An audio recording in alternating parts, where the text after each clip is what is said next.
Hello SSC শিক্ষার্থী বন্ধুরা, I hope all are doing well and pretty fine by the grace of Almighty.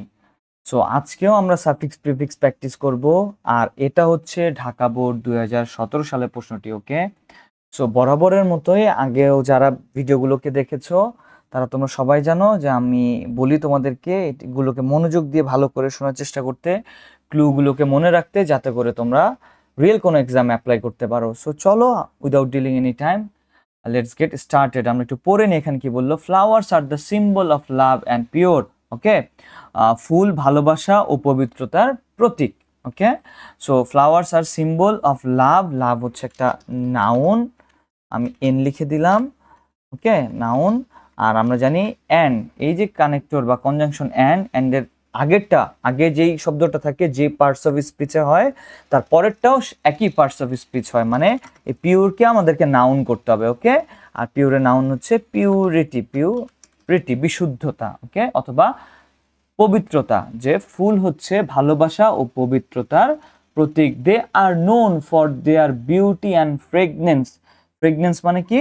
সুগন্ধ বা সুবাস। Okay, আর হচ্ছে they are know for their beauty, তারা কি? ফুল, মানে ফুলেরা হচ্ছে সৌন্দর্য ও সুবাসের জন্য সুপরিচিত।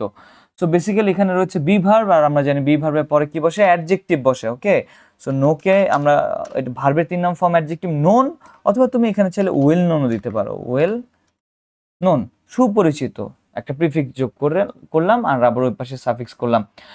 দে আর নোন অথবা ওয়েল নোন, তারা পরিচিত। For their beauty and fragrance, তারা তাদের সৌন্দর্য ও সুবাসের জন্য সুপরিচিত।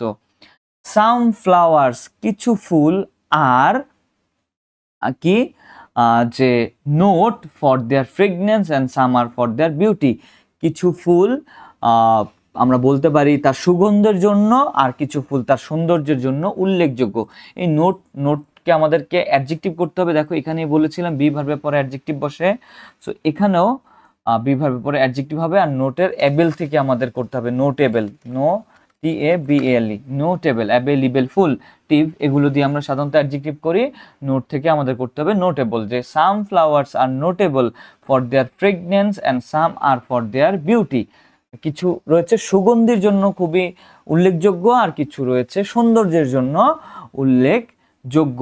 বাট, কিন্তু দ্য রোজ ইজ ফেভারেট, এই যে দেখো ফেভারেট ইজ বিভার পরে, এটা একটা adjective. The rose is favourite to us, আমাদের কাছে, for its colour and beauty, গোলাপ আমাদের কাছে প্রিয় এর রং এবং সৌন্দর্যের জন্য। It's mother place is the city of Paris, এর জন্মভূমি হচ্ছে প্যারিস নগরী, এটা জন্মভূমি নগরী, অথবা যেভাবে আমরা ধরতে পারি এটা প্রথম জন্মেছিল প্যারিসে, এরকম কিছু একটা কথা। The Japan are exceptionally famous for its cultivate, so এখানে বেসিক্যালি যেহেতু একটা দা ব্যবহার করেছে, সো এটা কালেকটিভ নাউন করতে হবে আমাদের। পুরো জাপানকে একটা গোষ্ঠী বানিয়ে দিতে হবে।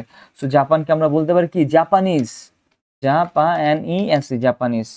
ওকে, the Japanese are exceptionally famous, তারা হচ্ছে কি যে খুবই বিখ্যাত।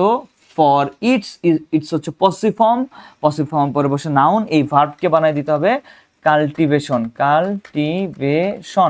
যে the Japanese are exceptionally famous for its cultivation. At present, বর্তমানে, most of the countries grow rose in plenty, বর্তমানে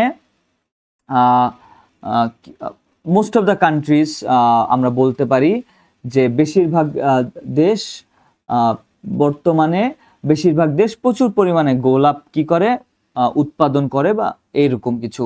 ইট general grows from June to November, এটা সাধারণত জুন থেকে নভেম্বর মাসে কি হয়? জন্মায়।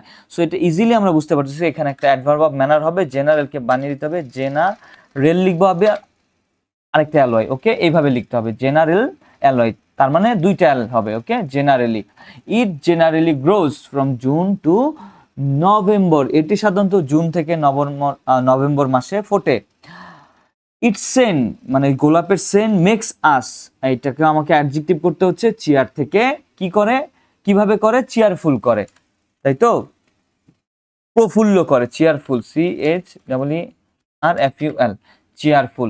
ইট মেক্স পিপল লাইভলি, অ্যাডজেক্টিভ, প্রাণবন্ত, লাইভলি মানে হচ্ছে কি?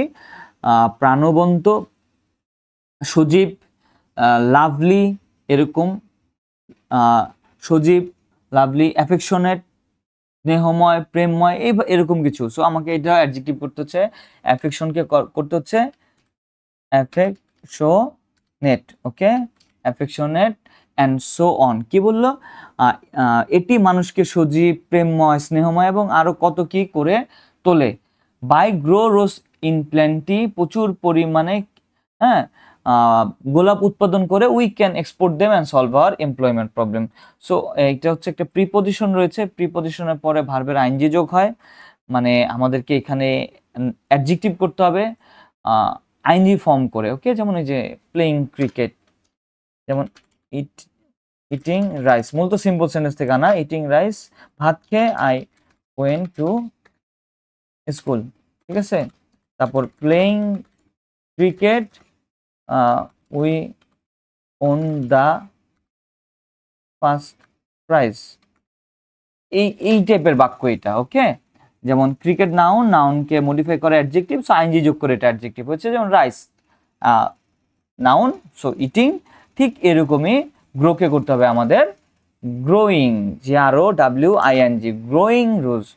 ও তোমরা তো এইভাবে লিখে দিতে বলেছিলে, GROWING, growing roses in plenty, we can export them, আমরা কি করতে পারি? ওগুলোকে রপ্তানি করতে পারি, and solve hour employee problem.